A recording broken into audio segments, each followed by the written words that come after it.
India and UK introduced a plan to improve connections between the world's electricity power grids to accelerate the transition to greener energy. The project, titled Green Grids Initiative, One Sun, One World, One Grid, aims to harness solar energy wherever the sun shines. But does this new plan underscore how renewable energy sources need more transmission lines? NDTV's Parmeshwar Bawa reports. Prime Minister Narendra Modi and his UK counterpart Boris Johnson have unveiled an ambitious plan for the world's first transnational network of interconnected solar power grids called Green Grids Initiative, One Sun, One World, One Grid at the COP26 in Glasgow. Now, linking the grids would allow parts of the world with excess renewable power to send it to areas with deficits. Now, for instance, countries where the sun has set could draw power from others still able to generate solar electricity. Prime Minister Narendra Modi noted that fossil fuels had spurred the Industrial Revolution, but they had impoverished the environment. Moreover, he added, fossil fuels have triggered geopolitical tensions.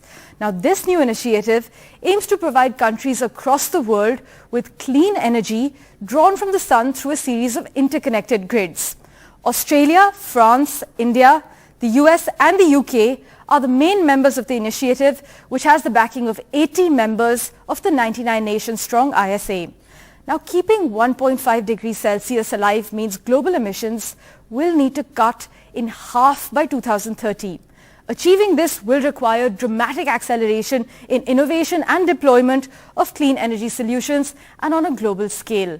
The International Energy Agency's recent analysis calls for a tripling in investment in grid expansion and modernization from $260 billion to $800 billion annually by 2030. Now, experts say this new plan underscores how renewable energy sources need more transmission lines, since they must often be built far from cities, unlike coal or gas-fired plants whose fuel can be shipped in. The official announcement of the transnational grid plan did not include cost figures or funding details yet. Now, let's listen in to what Foreign Secretary Harshvardhan Shringla had to say on the world's first transnational network of interconnected solar power grids. The Prime Minister also launched, this is the last event just before the Prime Minister has returned now in preparation to wind up on the visit. The launch of the Green Grids Initiative, One Sun, One World, One Grid. Again, yesterday we did speak about it briefly, but to recap, this event is one that was launched jointly by India and the UK. Prime Minister Johnson was also present at the launch.